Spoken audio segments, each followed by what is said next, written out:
Alyassa Macabaya fled his hometown of Marawi 2 months after fighting between government troops and Muslim rebels destroyed his house. The Philippine government has since declared the combat over. But ask the 31-year-old tricycle taxi driver about going home, and he laughs. So do half a dozen other former neighbors standing around him at an evacuation shelter in the city of Cagayan de Oro, 2 hours away from their homes. Most of them say they can't safely return. The threat of violence still hangs over Marawi, where reconstruction has barely started. Nor do they have to go. The mayor of Cagayan de Oro decided to let the evacuees stay and has offered them an unusually broad array of services. "We are not driving them from the city. They can stay as long as they want," Mayor Oscar Moreno said. "Who knows, maybe some will settle down here." His decision is remarkable for a couple of reasons. First, such compassion has not been the norm in the Philippines under President Rodrigo Duterte, who has declared martial law on the island of Mindanao, where both cities are located, to bolster the fight against Islamist militants. Second, the evacuees are overwhelmingly Muslim, and Cagayan de Oro, an industrial and agribusiness transport hub of 675,000, is a predominantly Christian town. Philippine President Rodrigo Duterte salutes government troops October 20, 2017, in Cagayan de Oro as they returned from combat against pro-Islamic State militants. "Kiwi bulaklaki pa shuttershock, we are in the same boat together," Moreno said. "Our strategy was, given of course that many of our brothers in Marawi would be displaced, we visibly offered to accept them in Cagayan de Oro." Troops opened fire in Marawi on May 23, targeting the 4-year-old Maut group of rebels, who are inspired by the militant group Islamic State. The rebels were suspected of working with Abu Sayyaf, another Islamic State-affiliated group that kidnaps, and occasionally beheads foreign tourists. The fighting battered and burned about half of urban Marawi, a city of 200,000, before the government declared an end October 24. The battle killed more than 1,100 people, including 920 militants, in the latest deadly struggle between Islamist rebels and government forces in the Philippines. 20 Islamist rebel groups operate around Mindanao, the country's southernmost major island. Perceptions that Philippine Muslims lack autonomy or a fair share of resources after 500 years of settlement have led to clashes that have left 121,000 people dead since the 1960s. Some foreign governments, including Canada and the United States, advise their citizens to avoid the island of 21 million people. Moreno is hoping that Mindanao can move past the conflict. "What happened in Marawi will hope you become a wake-up call for Mindanao," the lawyer and former member of the Philippine Congress said.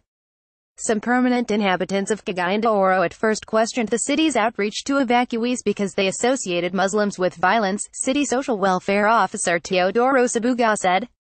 "The city received numerous tips about purported terrorism connections," he said.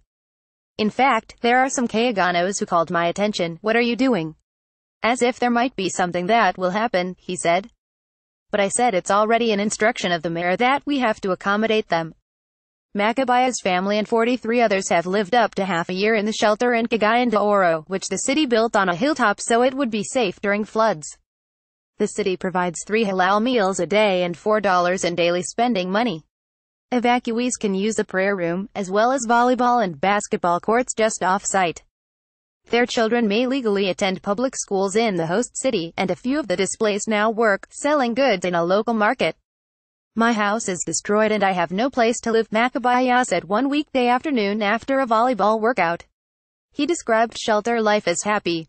8 families from the evacuation shelter had returned to parts of Marawi as of mid-November after government security advisors declared their neighborhoods safe.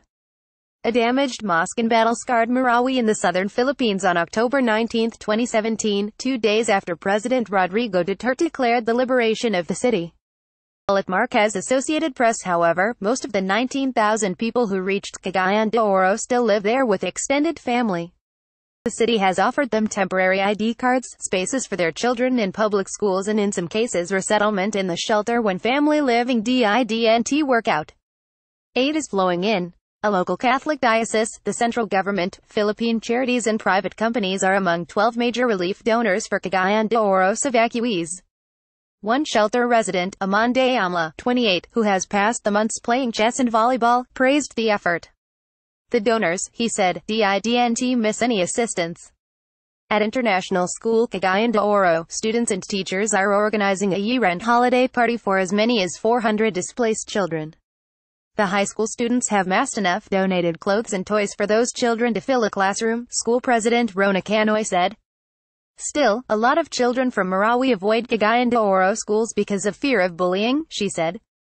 Shelter life can be trying. At least 2 families live in each room, all on foam mats.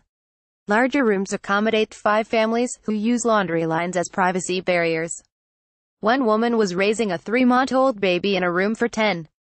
But evacuees are staying in Cagayan de Oro largely to learn how the central government budget secretary will allocate $392 million for rebuilding Marawi as pledged through 2019. That amount is less than half the total estimated cost. At least 3 other locations also have accepted some of the estimated 364,000 evacuees from Marawi and its outskirts.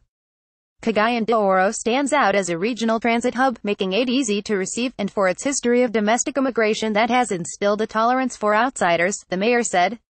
We are some sort of a clearinghouse, he said.